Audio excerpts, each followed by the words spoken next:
11. My name is Matt Connarton, and of course, Todd Ayer is here, my partner in crime in this venture. Hello, Todd. Hey, how you doing? Very well. And Well, Jen Coffee, or I know her as Jenny, of course, is with us as well. Hey, Hello, Jenny. hello, hello. Hello. Welcome to the Uh, Connarton hey, Bar. Jen, welcome to the show. yeah, this is first one of these we've done in a while. And I know, Todd, you'd said obviously you've been very busy. I With, have been, with I did want to apologize to our listeners and our followers. I've been on the campaign trail, and really, I think the other thing that really kind of threw us off, which we're going to talk about in this episode to some extent, is the shutdown and sort of how to handle that. So, being the public affairs person for another campaign, or for a campaign, I should say, congressional campaign, Sarah Chasinski, I had to kind of stop and pivot and really direct things, and in that way, it was a lot of all hands on deck, immediate communication type situations. So unfortunately, I every time I thought I was going to have time to broadcast here with my partner in crime here, Matt, some emergency would come up, as it always does in our world. yeah, no doubt. Well, it's not like much has been going on anyway. No, I'm kidding. No, Obviously, but well, in a sense, for what 41 days, a lot wasn't happening necessarily. I guess if you're the government, a lot wasn't happening. You're We right. had the longest shutdown in American history. Over, of course, the Democrats digging in about the Obamacare subsidies, and then in the end, yielding really nothing. In my view, I'm not sure how you feel about that part, Todd. I certainly know how Jenny feels.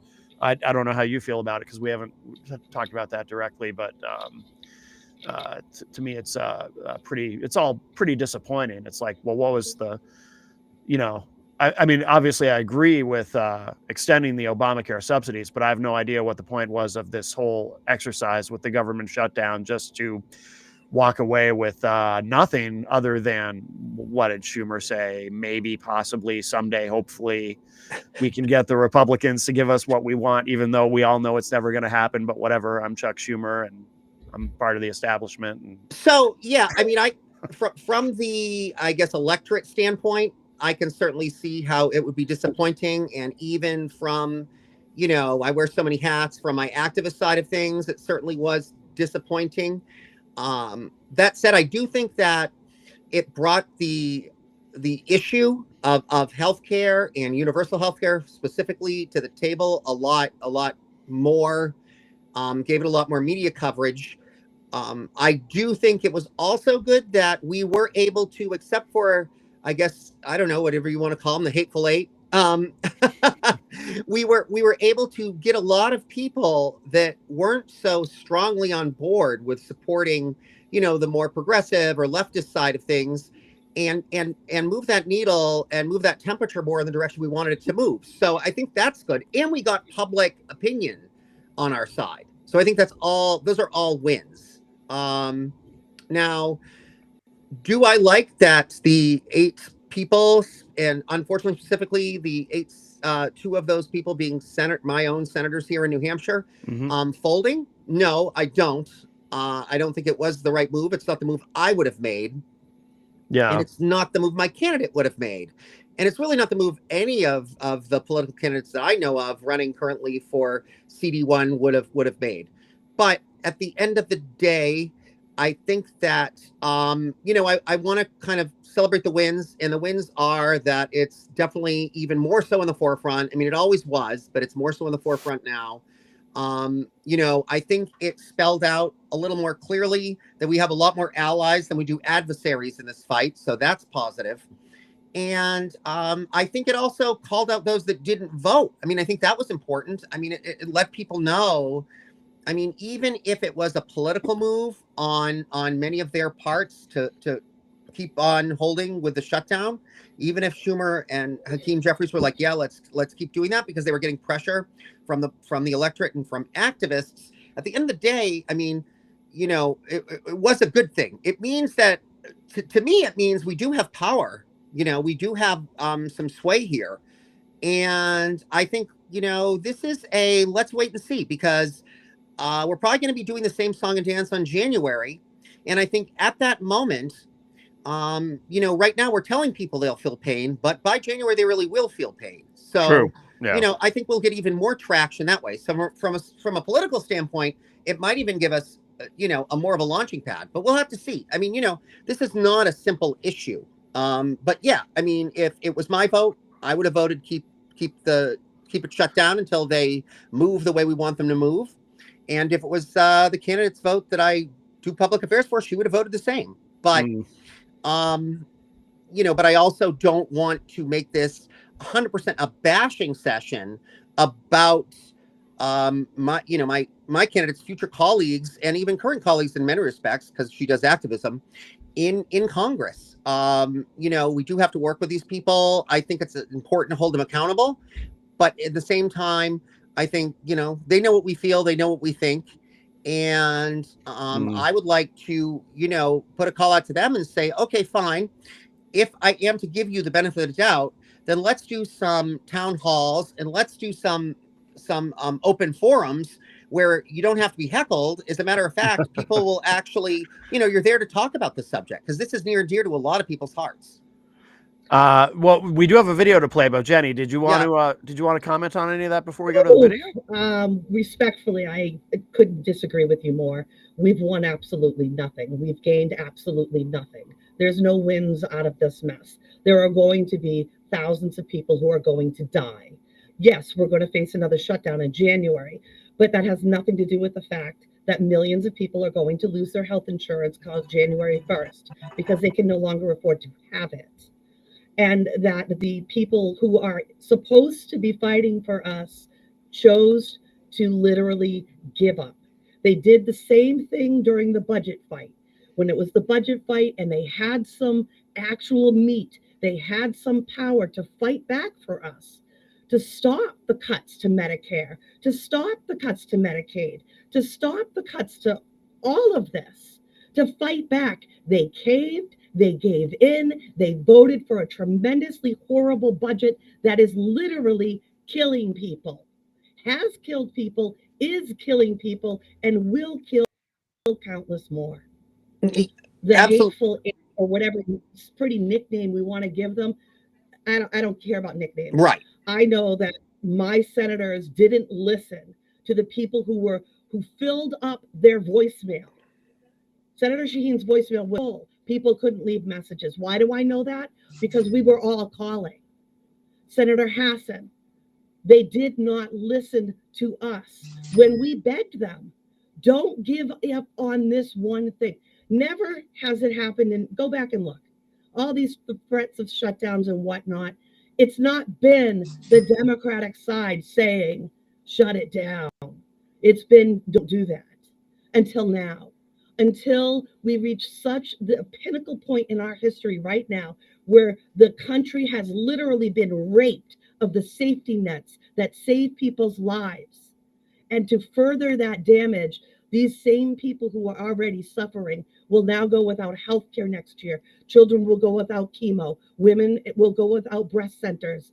People will go without their insulin. I know somebody who's rationed their insulin and talk to me about it. Oh, $35 a bottle. Well, if you need 7 a month, and you can't afford that. Right. No, and Jenny, no one's. And now we've exacerbated this, and it's going to get potentially worse. And I would like one person to tell me what piece of leverage you've got left to give people back the health care that they're going to need to live. Because from where I sit, there's nothing left. Yeah, I agree with that. I mean, I understand that sentiment. I mean, I guess what I'm saying is that, it was, other than those two senators, and I by no means give them a pass. As a matter of fact, I called them out on my Facebook. Yeah. And I think they should be called out. But my only point that I was trying to make, and I don't know if it came across, is that, yes, it's kind of like what I say when I say the we hate Trump stuff, right? So like, yes, everybody hates Trump. We all agree on that, right? So let's move on and get rid of him and try to find solutions to, do what it is we need to do rather than just spend our days Trump bashing. So I'm not doing that. Oh, no, I'm not saying that, Jenny. I am not saying that at all, Jenny. No, not. This is about bashing them. This is about what's literally I agree with reality you. in this moment. yeah, Right. yeah, And I understand, and I hear your passion, and I hear the emotion in your voice, and I know this is like a serious personal emotional issue. That's why I wanted to have you on today. I think that's important. It's an Forgive important me, but narrative this to is tell. not emotion. This is my lifetime. Right.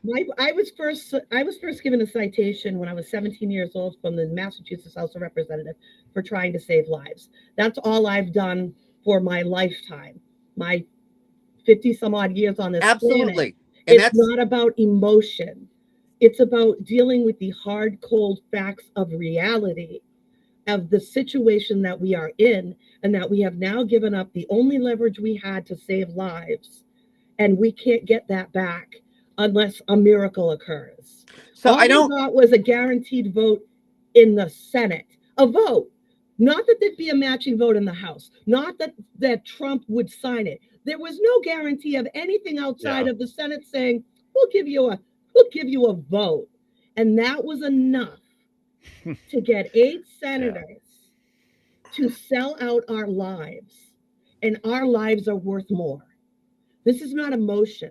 This is the reality of the fact that the decisions that have been made at this point are going to cost thousands and thousands of lives and countless years of suffering for individuals who pay every day into this system with their hard-earned tax dollars. Those Medicare tax dollars that are now going to the insurance companies while they sit there and go, oh, we got to cut waste, fraud, and abuse in Medicare. You see what I'm saying here? This reality that we're living in is beyond anything we've ever faced before. Politics as usual is out the window. Oh, absolutely. And I think that, I guess my point was, you have to take inventory of where you are on that game board. So people like politicians are in a different slot, in a different place than someone like yourself, like an activist or just an electorate that is affected personally by this. And the game we have to play, whether it's great or not, and I don't think it's a great game, but the game that we have to play to make sure that we're not shut out is we do have to even listen to the voices we don't want to listen to. And it's not, you know what I'm saying? Like, so I can't. We have to be so like, pragmatic. We've got to talk to the other side and reach them where they're at. No, and I don't mean the other side. I mean within our group. I'm saying, like, I have to. So right on my side, I have to try to do something to encourage them to sit at the table and see my side, right? Because if all I do is call them out, I think that's great. I mean, I think we've seen that in droves as of lately. Go to any 50-51 protest, you'll see every other group there. Absolutely. I personally have been involved in countless training sessions and gathering sessions with so many organizations across this country. I'm proud of the fact that I am seeing People's Action and Popular Democracy and Indivisible and 50-51 and all of these, my own organization, Right to Democracy, all working together in a way that they have not done before. Right. But I'm going further than that, in that we are going to get nowhere if we do not talk to the other side. We have to. Oh, absolutely. But we get nothing.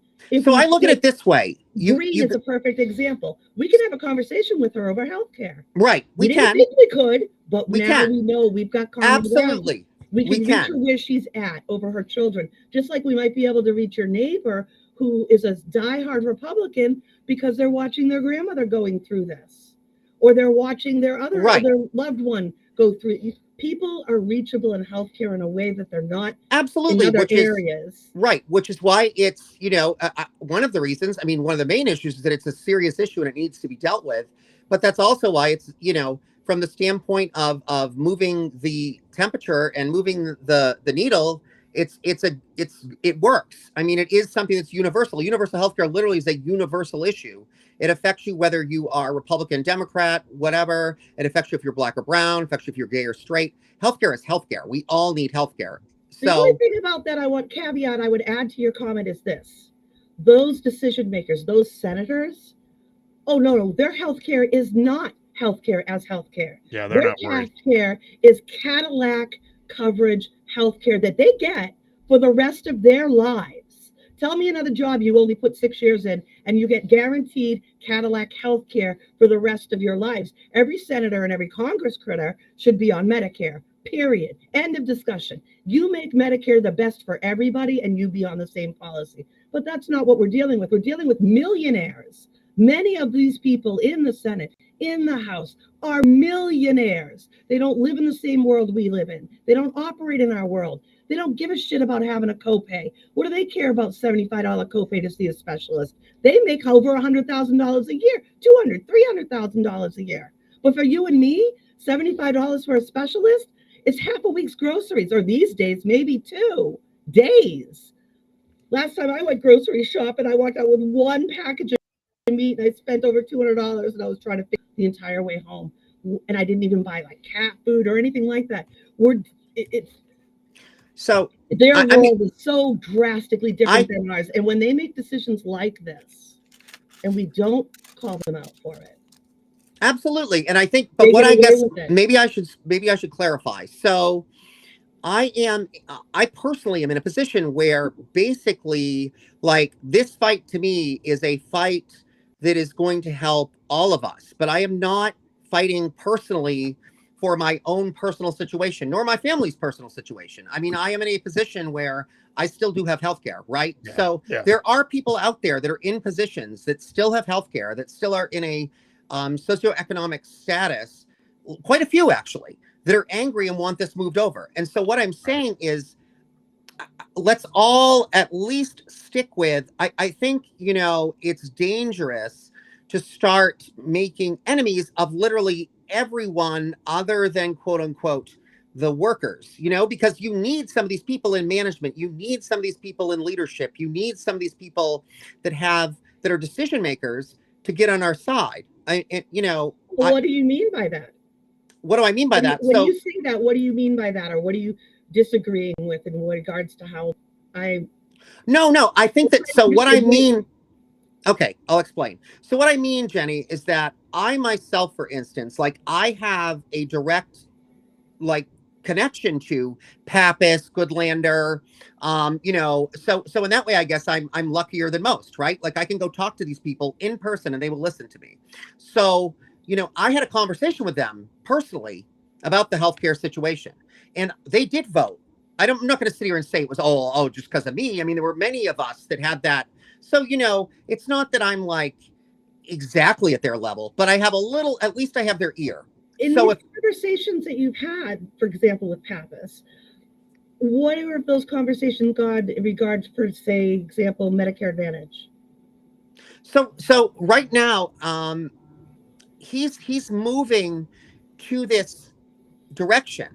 Like but unfortunately, he has to be with the other people. And again, I don't work for Pappas, so I'm not here I can't tell you the countless numbers of people that have been flown to DC just so they can be at his office and speak to his people, or to Hassan's or to Shahid's. People come from all across the country and they travel to DC begging their legislators to listen to them. When their legislators answer that with a form letter that gives a generic answer of their solid support for Medicare Advantage, after a slew of people have gone in there and said, this is the harm that's happening to us, should we still try to be friends or should we call them out on that? No, absolutely. Say, hey, this isn't okay. So again, what I'm trying to say is, like, for instance, if the place you're in and who you are and what your position is matters on how you handle it.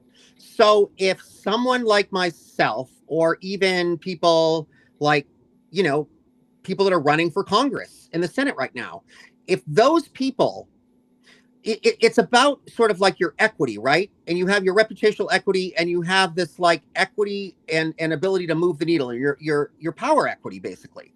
So if I take my power equity and leverage all of it to do something like call these people out and embarrass them publicly, then there's a risk that I am then locked out, right? And so then I lose my influence power. So I think that, but someone like yourself, you're an activist. That's what you should be doing. Not just an activist. I'm also a former state representative and I served 4 years. Right. I was vice chair of commerce. And I'll tell you, I think one of the greatest compliments I ever got was from an organization that I fought tooth and nail against on one bill, supported a different piece of legislation that they were backing, and they actually gave me a donation for my reelection. Which is I think awesome. there's a level of respect that Right. goes with Correct.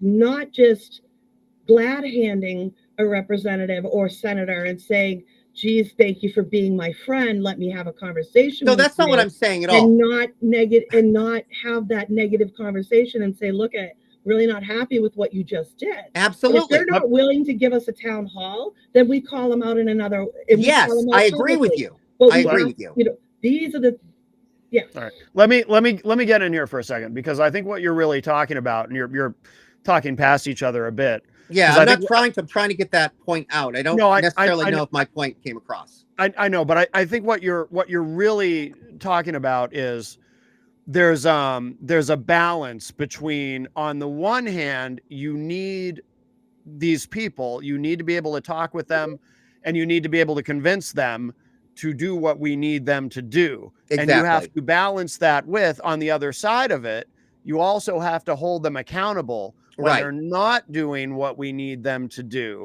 We need Absolutely. to hold them accountable 100%.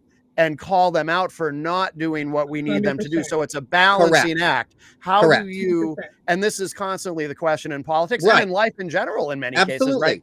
How do you get what you want? You need to figure out a way to convince Correct. people to do what you need them to do. So, right. But how do you find that balance between trying to convince them, you know, Right, and different- get them on we're also- board? And the Let me other just problem oh my is- God, let me just finish this Sorry, thought. sorry. Yeah, go ahead. Yeah, How go. you Go. both have talked a lot. How do you find that balance between convincing them, respectfully? Sometimes you have to be respectful to convince them, but you also sometimes maybe you do need to publicly shame people when they let you down, when they disappoint you, when they're behaving in a way that's obvious that they're just beholden to the special interests and the donors and all of that, which we know goes on and on both sides of the aisle. So it's about finding that balance. I think It is. It really where we're is. getting to. And I haven't said anything about shaming our senators in this Right. conversation. No, but the video. No, we know that. But Yeah, but the like, video we're gonna play goes to that. as a constituent, I personally would like to call for town halls so we can have 100% on board with that. discussions.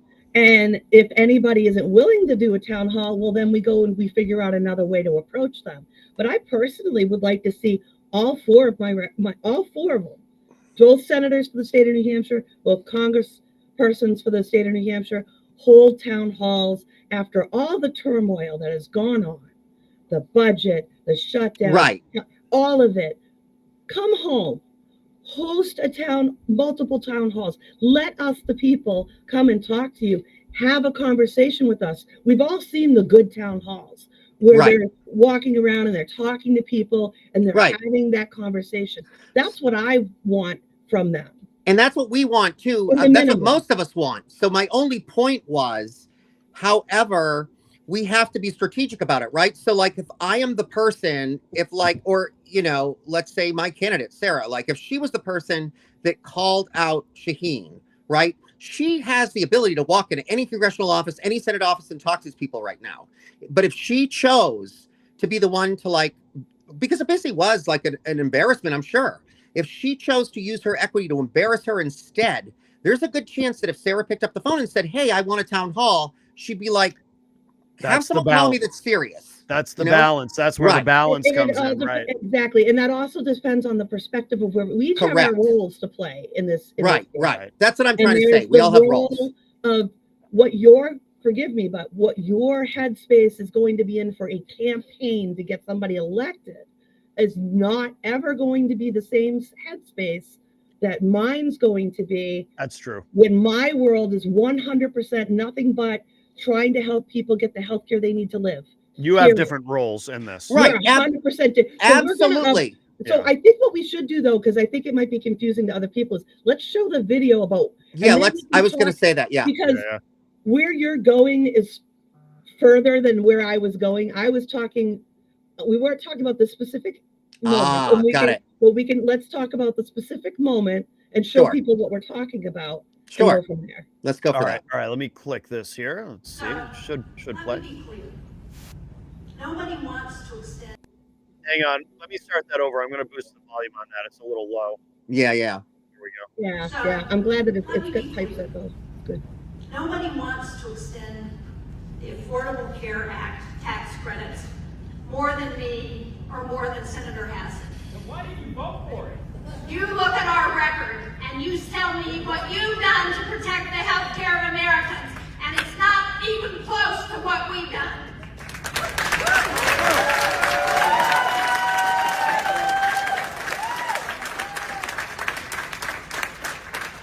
I'm gonna leave. All right. Okay. Now, there's two things to talk about here: the heckler and her response. And I want to make that really clear. Absolutely. So We've got differing opinions on both. okay. So who wants to go first? I think there's something wonderfully democratic about heckling a politician. I And let's support also that. state the person that heckled is a sitting state representative. So we don't know. Did this state representative try and get a straight answer before this day? I don't know. Okay. So I'm not gonna pass 100% judgment on him just yet because of that. No, I'm not either. But here's where my issue is with however it happened, whatever got said to her, here's my problem. Here's why I'm upset. Here's why I'm actually kind of angry. How dare you sit there and go, oh, do you see how I've done, how much I've done as a senator, how much Hassan's done as a senator? Really? That was a little over the top on. Yeah, no. So can you mirror my experience of 20 years of working in medicine, of putting an IV on somebody in the side of the road with a cop holding a flashlight over your head, trying to save their life? Can you replace my lifetime of advocacy, of starting endometriosis support group sessions, of standing up for rights, of helping people fight their insurance companies, being in the damn trenches? Okay, right. You are making hundreds of thousands of dollars a year to go up there and represent the people. Now, this I'll get a little emotional about. And your response is to get angry and try and one up somebody about how many years in the Senate you've done and how many bills you've tried to push.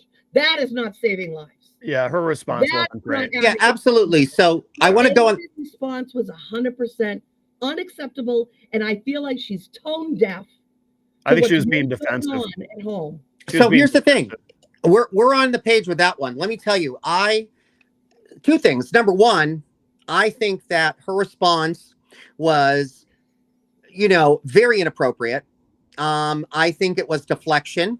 Yes. I also think that, we always hear this crap about, well, do you hold me to a high standard? Actually, I do. You're a senator. Mm-hmm. So as a senator, as a leader, right, then you should be able to have someone, I don't care who they are, you should be able to have someone heckle you, and you should be trained enough to come back with a professional response and also legitimately address that problem and acknowledge that problem and validate that problem, as opposed to worry more about how that may or may not have made you look, as far as your reputation, or, maybe it added guilt, maybe it's emotional, whatever it is. But at the end of the day, much like I was talking about the whole role thing, her role is to be a lot more calm and a lot more open and frankly serving of the electorate that she's been elected to serve. So her role is not to argue. Her role is to listen. Yeah. And so, but let me tell you why. Like it or not, if she had simply said, well, let me tell you why, and then correct, like what she said or not, gave a couple of sentences and then go back to your remarks, but to attack them back, right? I agree with you. I agree with you. Yeah. And here's the problem, though. This is the only problem. This is why, as Matt will tell you, I tend to look at things very Machiavellian, right? So in this sort of like the ends justify the means. So the ends didn't justify the means in this case, or in my opinion, the person that did that, I guess you have to look at who your audience is, right? And in my opinion, she's not even up for re-election. So honestly, true. And even her response was basically dismissive. So Yeah. she frankly didn't care what he had to say. I have a theory.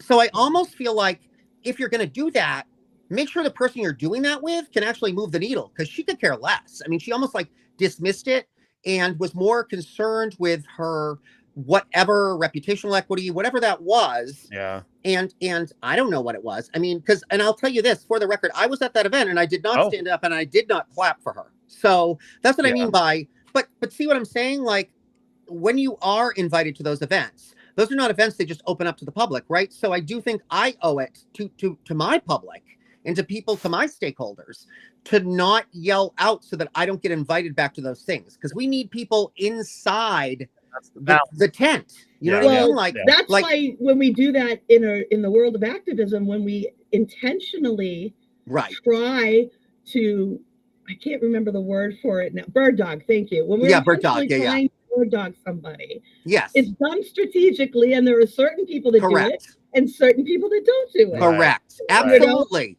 And you're right. That wasn't the venue to do it. Absolutely was the total wrong venue in that moment. It's a big kumbaya event. It's not going to go over well, especially if you're just a single soul trying to pull that off. Now, if they were organized and there was people there with banners or something, yes, saying, calling it out, we're calling you out for your budget vote, and we're calling you out for this CR too. You're not standing, because this is where as a constituent, this is where I'm at. Is I'm looking at this year and going, where the hell are you? I need you to be a pit bull, and you're being a poodle. I agree with you. No, absolutely.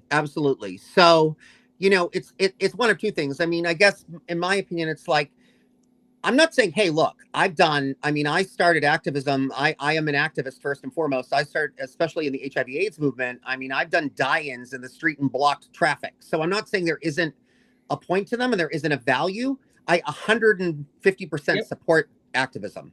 But like you said, I think it should be strategic and planned. And, like, if you are going to disrupt the right things. Disrupt what's going to get you the attention you want to get. Disrupt what could move the needle. Do those things. I think that's really what matters. And I also think, like you said, you got to pick who does it. Because there are some people that I don't want to waste the collateral I have. Like let's say Pappas was 100% on board, right? I wouldn't be like, hey, Pappas, you go out there and you be the one that yells and screams and change yourself to a gate, because I'd lose him. You know what I'm saying? Right. Yeah. I think one thing I just want to say about Shaheen's reaction too is I suspect, just thinking about it on a human level, and I don't mean this out of any kind of sympathy for her. Right. No, I know that.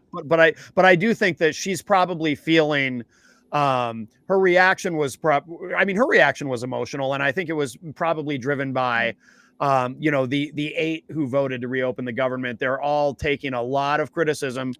And I'm not saying it's not deserved. I'm just saying, that was their vote. Stand by your vote. In that moment, she was probably buckling. In that moment, she was probably buckling under the weight of that, and it just came out like. But what's so funny is that after that, and we don't see this, but after that, Hassan spoke, and she did a much better job. Really? Like, much better. She even, like, I'm not going to quite, because they never do it 100%. And do I think they could do it 100%? Yes, they could come out and apologize. I absolutely think there's nothing wrong. And I think especially in this day and age, when you're wrong, you're wrong. Admit you were wrong. Admit it wasn't the best decision. People will forgive that, to be honest, if you then turn around and do something. Yeah. Wouldn't you have like so much more respect I have way more respect for somebody in politics who will, because I've done it myself, but we all have. I was wrong on that issue. Yep. Yeah. And thanks for teaching me that, or thanks for telling me that. And this could have been a learning moment. Especially the bigger the office, the less of that you see. And really, I want to see more of that. Me too. 100%. I agree. I'm glad green has been a little refreshing lately. Not that I'm going to suddenly be a big fan of greens, but it's been refreshing lately to see her come out and go, I was wrong to have voted for that. Yeah. As a public affairs person, I guess I'll have to respectfully agree to disagree. Like, I know she's a propagandist. She's doing it for propaganda reasons. I don't trust her. Yeah, she is up for re-election. So, and honestly, if I were her, kudos for her on a political move, because you know, That's the Cankles. one to take the jump on. Right, Oh, yeah. right. Because Definitely the right issue. you know, because Crumpster Fire Cankles here is falling apart at the seams, and people are not going to like, you know, there's got to be someone, or what are they going to do? Just like, oh, okay, Trump's done. That's it. The Republican Party's gone We'll now. see what happens with the Epstein vote next week, because Right. I am really waiting to see what happens. Correct. there. So she's smart. I think the fools are the ones that are still on his ship. I mean, that ship is sinking like horribly. I mean, Somebody it's like, said it. I don't know which one of them did it. I don't know if it was a senator or a congressman, but one of them said, you know, Trump's going to be gone, but this vote's going to be on your record for the Todd rest of said your. that. Is that Sure. who it was? Yeah. absolutely. I Totally totally agree with people that. are going to hold you accountable for how you voted Yep. on whether or not to release the Epstein files. Right. But Yeah. here's the other thing, though, too, is that I have to, again, this goes back to your role, right? But my role, I can't honestly afford to extend too much of an olive branch to someone like Green, Right. because she votes so wrong on so many other things. Oh, And of so course, I have to look at the ideologically, big yeah. picture. Yeah. That's And when you reach them where they are at on Right, the issue. right. And like the greatest work I was ever involved in the House was the bipartisan work. I actually got to prime some bipartisan legislation. Right. And that was the most fun. And it was the best legislation to do. I actually had unanimous votes in both chambers and signed by the governor on 2 bills, bipartisan, while the first one being in the minority, mind you. Sure. So I want to see more of that. And with Green at least opening this door, okay, we know she's approachable now, more on healthcare, more Right. on those issues. She's For going to sure. listen at her door Right. to us a little bit more. And for other ones, we're going to, well, we see where they're at. Right. And even if it is strategic. Capital I have, I'm not going to waste it on the worst one. No, I agree with you. And spend it on the ones I might flip. Right. I agree with you. And even if it is strategic, even if like Green is, again, back to the Machiavellian thing, the ends justify the means. Even if Green is like doing it for her own self-interest, I agree with you. Let's use it. Let's use it to our advantage. Let's get things done the way we need to get done. But, you know, let's do what we need to do. Oh, sorry, Matt. I was just going to say, she might actually be sincere about on the healthcare thing. Yeah, no, I don't doubt that. Yeah, you know, she probably is on the healthcare issue. I don't think that she saw it for what it was until it happened to her own daughters. And unfortunately, unfortunately in life, yes, that's why it's her own daughters that are seeing their premiums change that got her attention. Okay, and that's something that we see often in healthcare. And I said, and it happened to me. I didn't know what the world of disability was like until it was me. Yeah. I didn't know what Medicare Advantage was until it was me, right? So I learned the hard way. Sure. And when I was a legislator, there were votes that I would have absolutely taken back in this moment because I learned the hard way. My votes were wrong. That is true. And people can change. And I do agree with that. And obviously, you know, my lens is a little bit clouded right now. You know, I mean, we'll see. We'll see where things go, right? I mean, I do believe, and you know, my candidate Sarah feels the same way. There are still plenty of good Republicans. You know, there probably are some still currently in their positions. Yeah. Well, when I mean that, I mean like, you know, people currently that have stepped out, like Kinzinger and stuff like that. Like Kinzinger, like I would work with him all day long. Oh, Adam Kinzinger, I'm a big fan actually of. I mean, I respect him more than I respect Schumer and Hakeem Jeffries, frankly. Me too. Me too, to be honest. We replace both of them. So I think their leadership roles, like so. My goal just as my goal just as much as it is to like win for. I don't want to just win for any Democrats, right? I want to win for Democrats. I would almost say like we happen to be Democrats because right now it's the place that kind of it fits and it works the system. But honestly, in many ways, you know, I'm very much an independent and I am still at the end of the day an activist first. And I'm never going to support anyone regardless of what their party is. My primary vote is very special to me. Correct. And I am going to voice my opinions with my primary vote. And I will tell you flat out that I am not voting for Pappas. I will not vote for him because he will not listen on the healthcare issues that I have brought to his office, pounded on his door, left messages, and I get a form letter. And it absolutely addressed not one thing, not one shred of information so for in the primary, I am picking a different candidate. I actually have already picked my candidate. And that's wonderful. And honestly, And we'll see where it goes from there. And let me tell you, Yeah. I thank you for that, because that helps out, right? Because like I can't go to Pappas and be like, hey, That's not your role. right. But I'm saying I can't go to him and say like, hey, people are really upset if there aren't people that are really upset. Like if I just go to him and go, oh, I think you should change this, he'll be like, yeah, okay, nice. Like, I mean, because I don't even necessarily know if I'm speaking for him. I don't necessarily know if he'd say that, but you know what I mean? Like it's the reason why, that's why we all have to work together. So I think at the end of the day, this is about building coalitions. Like, this is about, and I'm all about internal coalitions too. We focus all the time about reaching across the aisle.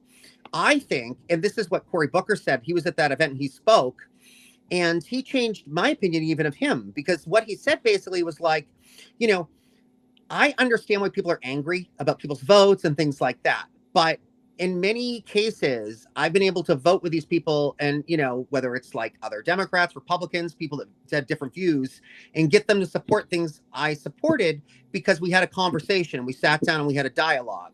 And in situations where I just shut them out and I get angry, he's like, we've all been angry, whatever. And I'm human.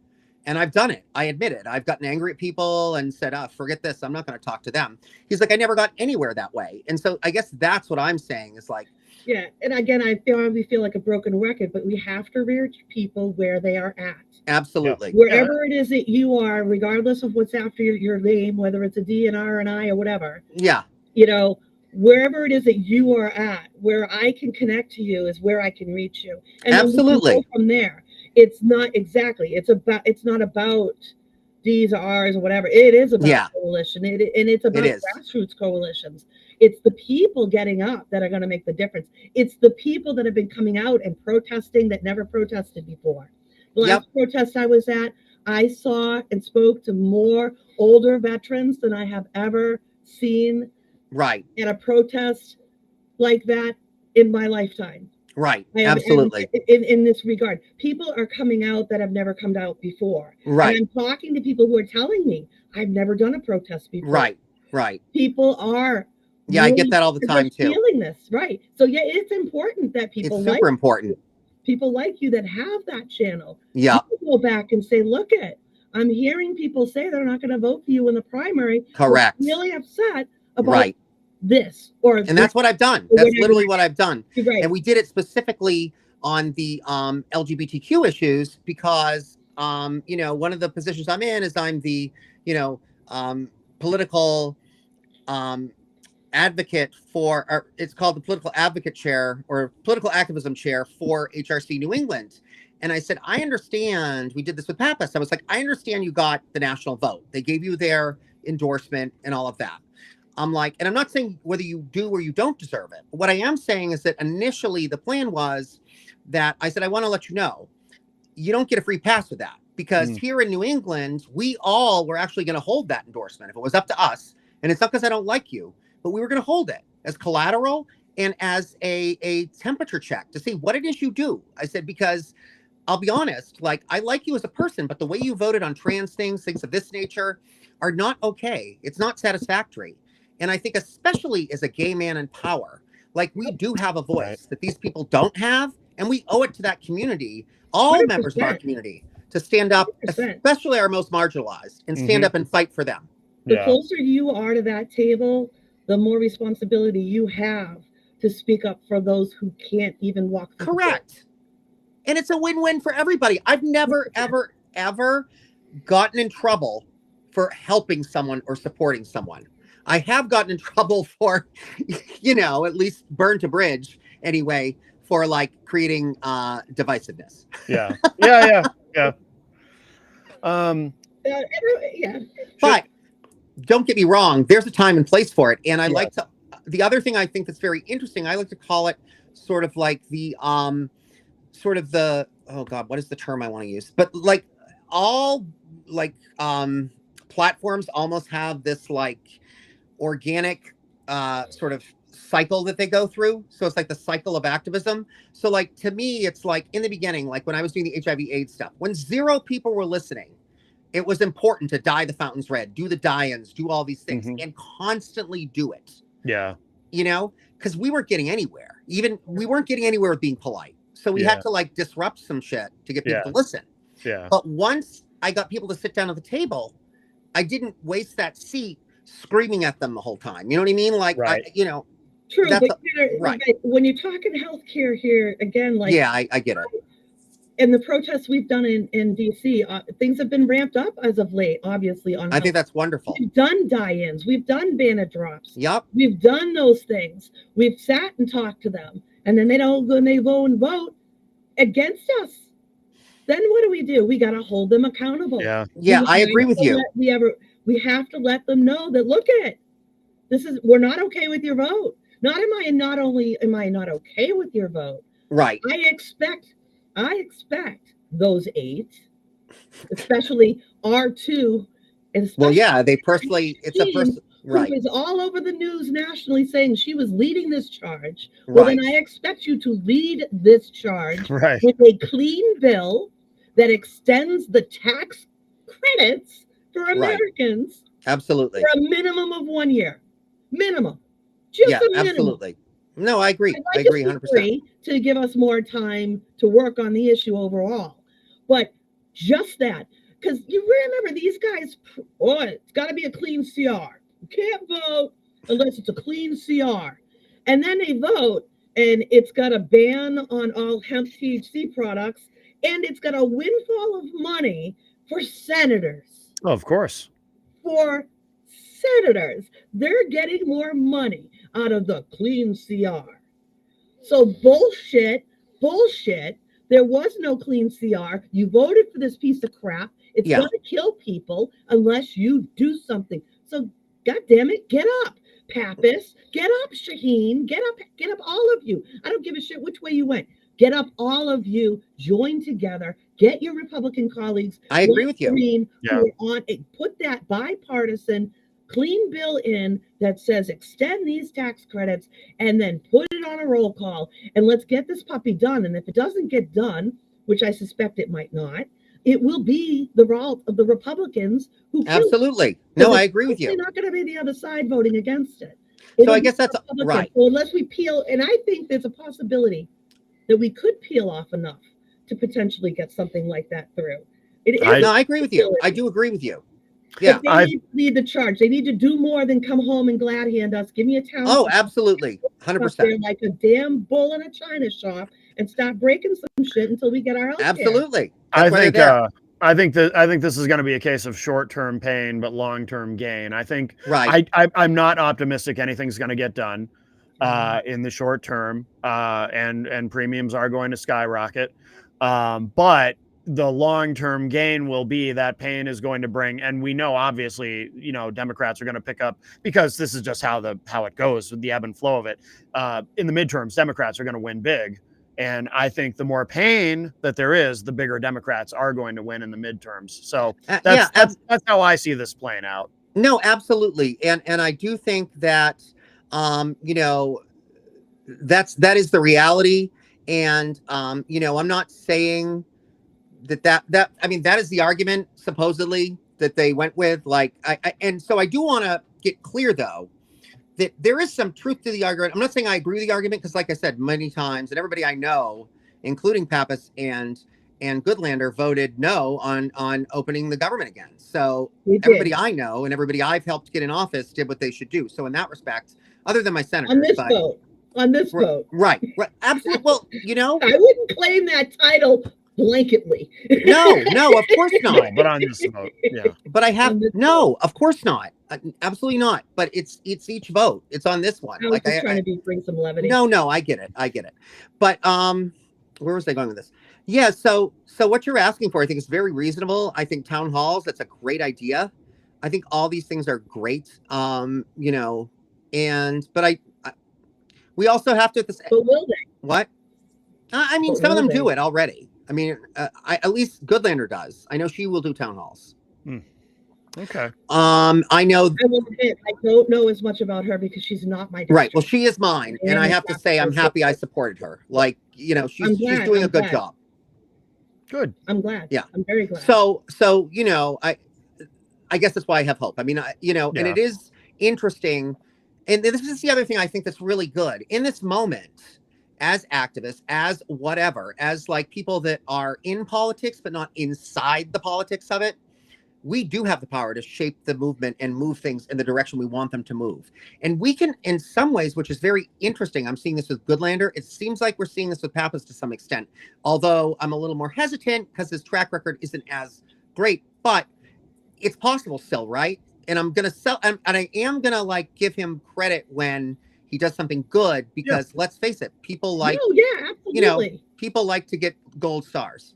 Yeah. But anyway, he voted right on this one. like I'm going to play on the, their we all have, it's all our psychology, right? We like to get applause.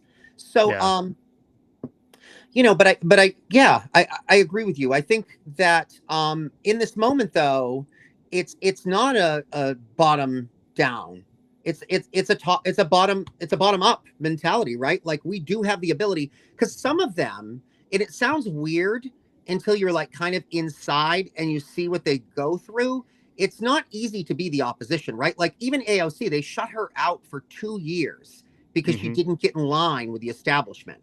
So if they see people like us support them, then they're more inclined to do so. And I do think we're moving some of these people that are quote unquote establishment into a more left progressive way. And I think that's important. And honestly, in some cases, they almost need us to give them permission to do it. And even with the Republicans, I think at some point they're going to say like, look, it's all wonderful, Mr. Trump, that you want what you want, but you're gone. You're bye-bye. I still have to go back to my constituents. I still want to run again. And frankly, I'm not going to win if I keep on. Well, that's why they're trying to buy us off. Right. With the $2,000 carrot, because that's going to cover your health care for all year, right? Yeah. $2,000, that'll do it, right? Oh, that's all it was 2,000? Yeah. Yeah, 2,000 maybe next, but not this year. I mean, not next year, maybe the year after. Oh, I see. Well, the good news is that even there's... We're going to give people the money to spend on their own health care, but it's $2,000 and it's a one-time payment. How's that working for you? That's going to buy it's your foolish. It's ridiculous. I mean, it's clearly ridiculous. But of course not. But the good news is, the record, Matt's is going up over 200% January 1st. Yeah. His premium is going up over. No, 200%. it's extremely frustrating. But I think that, at the end of the day, it isn't even going to benefit at some point, and it's starting to already. It's not going to benefit the Republican Party to continue to go in lockstep with the MAGA side of it. Like, it's just not going to work because, I keep hoping for that, but they keep getting worse and they don't fall off. That's what scares me. Well, if you study, let me qualify that. Sure. Now with the healthcare, we've seen a couple, but that's about it. Yeah. No, I hear you. But here's the thing, at least from a big picture, from a macro level, if you look at any of these autocracies, dictatorships, wannabe dictators, whatever they are, unfortunately, it's almost what you said. There's more when they're failing, when they're starting to collapse, they get crazier, they get more violent, they get more aggressive, because it's like they're holding on to the last bit. But this ship is sinking. I mean, if you look at, that's why they're dialing up the volume. They're not even calculated anymore about it. They're just, so that's good. I mean, it sucks because in the short term it hurts, but it's a good sign. Yeah, like I said, it's going to be short-term pain for long-term gain. I think. Yeah, for sure. I really do.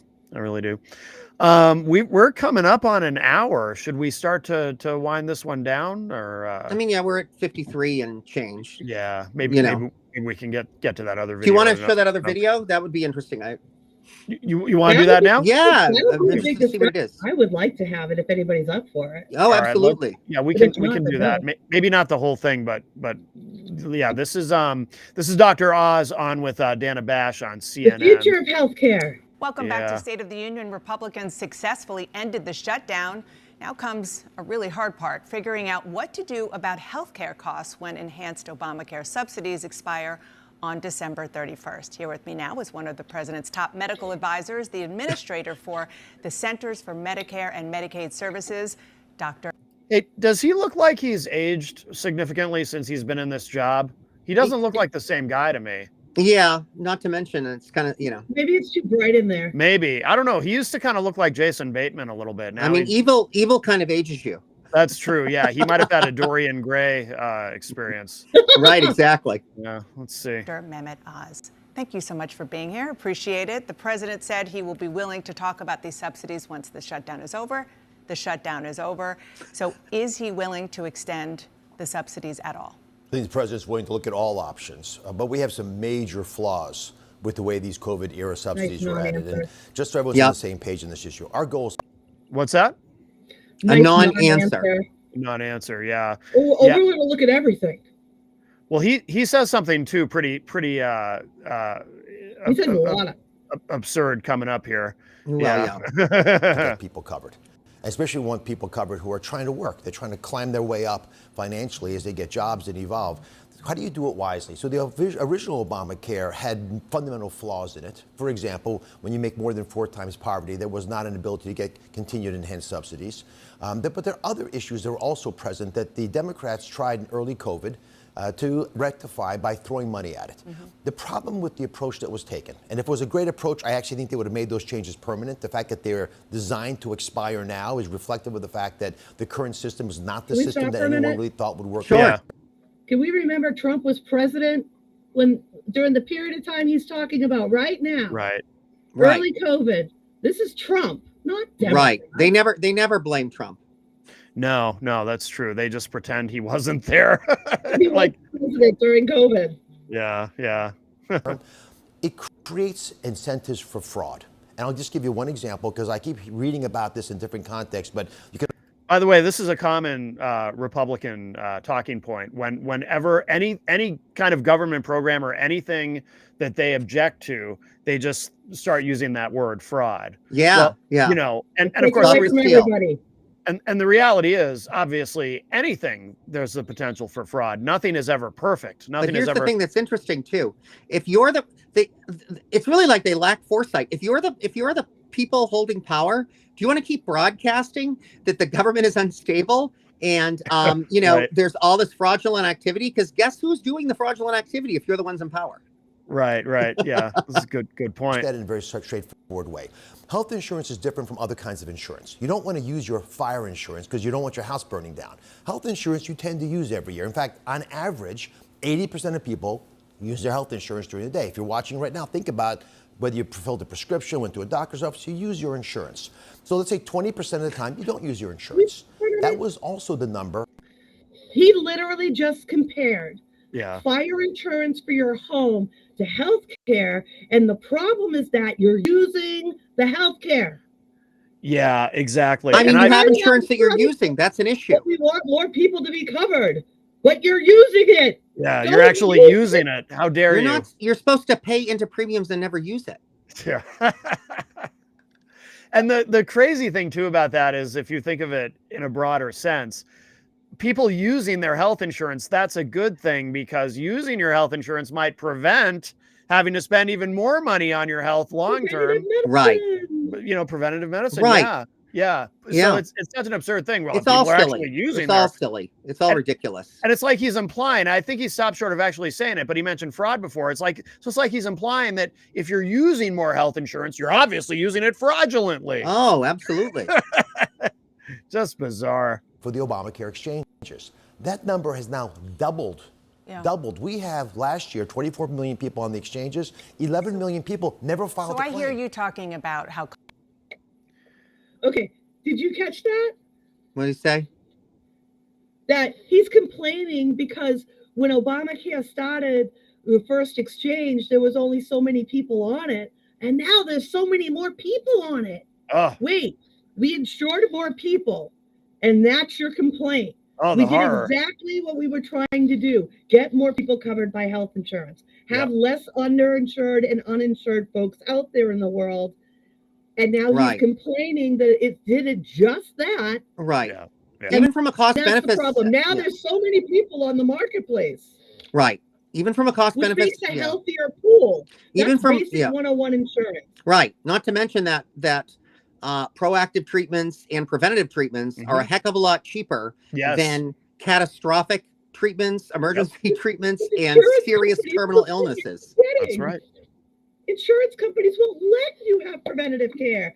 But it's ridiculous. They're stupid. With a doctor. Yeah. He doesn't have time to teach you anything because he's trying to pick up the pieces of what's broken because he didn't get to teach you anything. It's our whole healthcare system is Oh, it's geared broken. to give rich Absolutely. people more money at the expense of poor people's lives. Yeah. Yeah. All right. Let's hear more of his absurdity here. It is, and there is potential for fraud. But the reality is time's ticking. And there are people who are really going to suffer because the system is the way it is, unless these are at least extended temporarily while you try to figure out a reform. Will that happen? Will you encourage the president to do that? There are ways for us to continue to cover Americans without allowing the widespread fraud. And I don't want to underplay this. 4.4 million people right now, we believe, are getting full insurance coverage with the Obamacare. Many of them don't know they have that coverage. They're duly enrolled both in Medicaid and the ACA. 4 million? This duly enrolled thing that he's talking about too. Yeah, This is the first time hearing of this. Are And there? there are people who are duly eligible. You can be on Medicare and Medicaid. Yeah. It's supplemental. It can be supplemental, right? Right. And you can have That's exactly what it is. Just like SNAP is supplemental nutrition. These are supplemental things. But he's making it sound like something fraudulent's going on here. He's making it sound like people are double dipping. Yeah. Yes. And somehow that gets them money. Remember this. Yeah. They're teaching people that you are getting ripped off. Yes. Okay. You mean somebody went to the doctors more than once? Like how you're not getting money. Yeah. Nobody's handing somebody your neighbor who has Medicaid is not getting a paycheck. Yeah. They're getting to go to the doctor. They're getting to get an x-ray. They're getting to have surgery. They're getting to have prescriptions. But that's it. There's no effing money. There's no free ride of anything like that. It's simply basic medical care. And it doesn't cover some things. Like, it's ridiculous. These people, and he'll continue to do it, to demonize people who are poor and underinsured, of course, and struggling, and making it sound like there's some scam artist fraud who's getting a paycheck in the mail from the government every month. Yeah, yeah. And they're taking something away from you. That's the whole Republican talking point summed up. Meanwhile, they're the biggest fraudsters and criminals on the face of the earth right now. He even gets worse than this. Oh yeah. There's more. It's the middle of November. Can you fix that in the next 5 weeks? Well, we can definitely put in incentives to remove that as a possibility. I'll give you a good example. Get people to pay $5. $5. Is that too much to pay a month? Matter? Paying $5 a month means at least you have to opt into the program. You can't get falsely put on the program by some broker. What does $5 a month have to do with the question she asked? Are you going to do anything to prevent these tax credits, these subsidies from disappearing on January 4th? And with that, millions of people's health care. Well, are you going to do anything? And can't you just pay? Again, back to poor people, the scapegoat. You're getting free Medicaid. Except that half these, then everybody else can have a tax credit. I guess, except that half these poor people voted against their best interest because they listened to this word salad. So, well, of course. Yeah, Republicans love to vote against their own economic interests. Well, if we go back to worshiping billionaires. It's crazy. There's 2 videos of Shaheen I'm sorry, Matt, I stepped all over you. No, what were you saying about Shaheen? Well, because Shaheen did that with constituents. She stood up there and said she had constituents coming to her, begging her to not vote, to hold out that they needed these healthcare subsidies. And she said that she was going to hold their feet down. And then in the next breath, she's in front of the camera saying she had to vote for it because she had constituents coming to her saying she had to. So we're her scapegoat for her vote. Oh, yeah. All right, well, there probably were. I mean, not that I'm defending her. I'm not at all. I hate how she voted. But I'm sure there were people that thought that that believed the Republicans and thought that holding off on SNAP, and all of that, because it did affect SNAP. Yeah, it did. Of course, it was the Republicans that made it affect SNAP. Right. And Republicans that were fighting in court to prevent the funding of it. Right. And then further trying to force New Hampshire to claw the money back. Oh, yeah. That New Hampshire had given to people for the month of November. Right. All right. There's a little more here. There are conversations about doing things like you just said with the Republicans in Congress, maybe even with Democrats, in order to get these subsidies at least extended in the short term? There are discussions around extending the subsidies. If we deal with the fraud, waste, and abuse that right now is paralyzed in the system, there are ways of using our money wisely by putting it in the pockets of Americans. There are things we actually put into the One Big Beautiful Bill, like these CSRs, which are these cost-saving reduction tools that make insurance more efficient. That would have saved us a lot of money that the Democrats took out. So there are already ideas we've put out there. We would have saved 10% on premiums if we'd allowed these CSRs to be enacted in the One Big Beautiful Bill. I don't even know anything. Do either of you know anything about these CSRs? I don't even know what that is. This is the first I'm hearing of it. It's just a bunch of mumbo jumbo bullshit for the That's what I excuses of figured. what they It's put credits. in there. Basically, It's the healthcare credits. It's just Oh, he's just spewing nothing.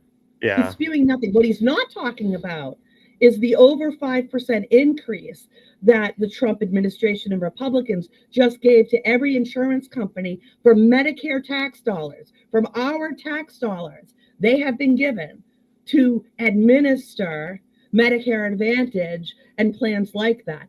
They're reaping profits. For example, United Healthcare is the third largest company in the United States, period. Not just healthcare, period. That's how much money they make. They make over 400, no, what was it? Excuse me. Scratch that. They make over $8 billion with a B dollars every 3 months in profit before this raise. But that's not enough for them.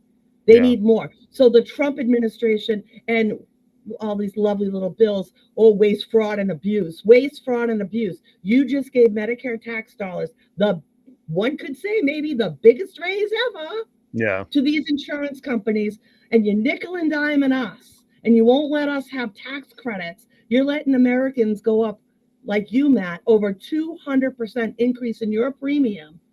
And that has to do with waste, fraud, and abuse? Really? Are you buying that? Right. So I don't think we're ever going to, I mean, in summation, these people, this is what I call the 20% write-off, right?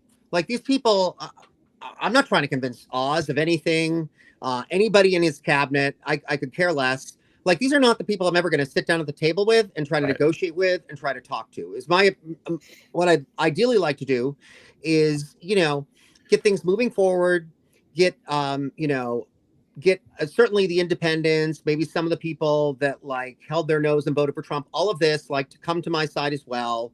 Not put me in personally anyway, but not put people that I support in as Democrats, put them in as change makers and as people that are going to move the needle and that didn't come from politics, actually got into this fight because they wanted to force the change, not because, they happen to be there already. And then, and then hold these people accountable, because at the end of the day, these people are ripping us off. They're ripping regardless, and they don't care if you're red, blue, or purple, whatever you are. Percenters. They're all the really uber rich who don't live in our world. Oz does not live in our world. No, you and I live in a world, and they're all losers. They don't face what we face. They don't. But here's the thing. Going to the grocery store and having enough money at the checkout line. Because if they don't have enough money, they just take it from us.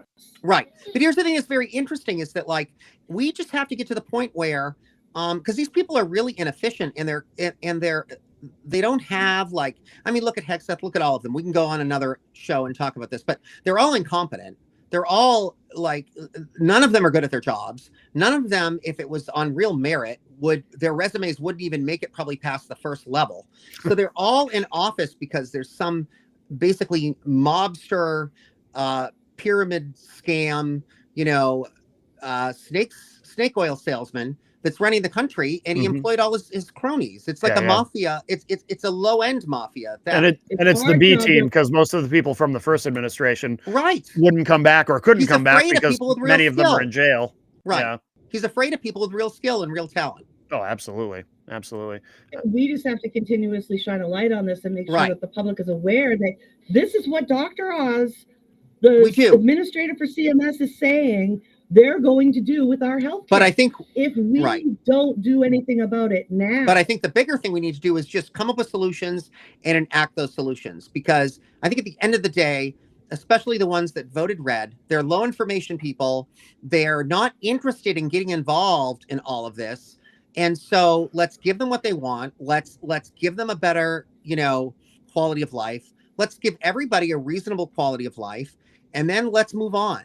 Like I just don't think it's like, and ideally, let's put some of these people on trial Yeah. because they're criminals. I hope that there will be a reckoning someday for all of the damage and all of the lives that are being lost because of all of this. Exactly. Absolutely. And that, if anything, this country needs to learn that we got to rein in the abilities of executive orders. Absolutely. I've never liked them.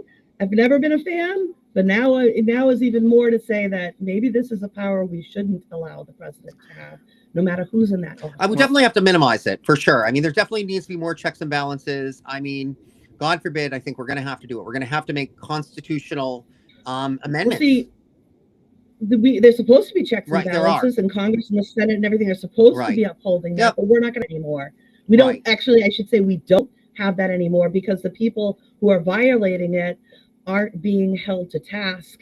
They're just getting away with running over everybody. Yeah, I mean, we have the thing that people don't realize, though, because this is what I mean. We don't want to get caught up in the doom and gloom either. None of these things have gone away. We still have these things. It's just a matter of enforcing these things. So it really does come down to accountability. And it comes down to any of us that are able, in either small ways or large ways, to hold these people accountable, to insist they are accountable. And it also, unfortunately, right now, they're voting the wrong way. And it also, if you don't like how they vote, primary them out. I mean, I am totally for that. Yeah. And we have to start doing that across the board. This like fealty to like a party simply because they're of our party, if they're not doing their job, has to go away. Yeah, 100%. Well, I think on that note, that's probably a good place to put a pin in this one. Episode 11, hanging left. I'd love to do this more often. If absolutely, this was really fiery and great. Absolutely. Anything we didn't mention? I mean, Todd, you probably want to remind us where people can go to learn more about Sarah's campaign, right? Yeah, go to sarahc603.com and there's everything there. We just revamped the website. It's really beautiful. There's even a section that says Ask Me. So, we're running a little bit lean of a team right now, but that's okay. We're going to get on that because it really is all about, like, right in the front, it says, people over politics, power, people over power, people over whatever, any of the terms you can think of. I'm definitely a big fan, and you got my vote in the primary. No, me too, because I think that the importance about Sarah is that there's a lot of people, even a lot of our people running against us. They're very good. I wouldn't say any of them are bad people. They're all good people. They all mean well. What? They're just all variations. You just right, all variations. But here's the thing that honestly, what this whole podcast has been about. Sarah has the key to the city. Sarah has options to go into these doors and talk to these people. And in some cases, especially like in international relations, she has the numbers of these people that have been kicked out of their positions that still talk to her on a daily basis that we are going to need to build back the soft power and do these things. That some of her opponents, they're going to be like, thanks, but no thanks. I don't know who you are. Because I'm sure they're like, they don't. Well, that's the difference between a politician and a statesman. Right, correct. And that's what we need right now is statespeople and also people with some experience and the ability to get things done. Todd, I have a question too. Put you on the spot a little bit, but have you seen the clip of Jenny on the John Oliver show? I have not. That's awesome. Yeah. We'll have to check that out. We're over 4 million views now. Nice. Yeah. Congratulations, Jenny. Yeah. Send me that link. Absolutely. A lot of good folks in it, and I will tell you, it is the most comprehensive and best report I have ever seen on Medicare Advantage. They truly listened to us. Nice. I spent hours on the phone. With the producer, and they really awesome. wanted to know everything. And they presented the best descriptor I've ever seen. I highly encourage you to see it. I highly encourage you to share it with other people. Absolutely. Especially while we're in open enrollment. Even if you've already picked, you can still change it. I'll tell you what, we'll check it out. And definitely do that. Right. And I think that, as long as Sarah's okay with it, we could even share it on our social media pages. Oh, excellent. As long as it's, which I don't think would be a problem. Warning people of the risks of getting a Medicare Advantage plan and what can happen.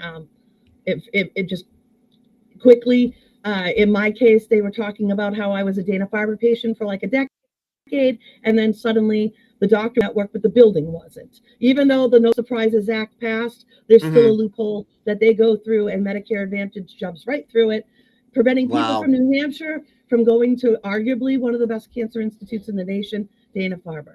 Yeah, absolutely. Yeah.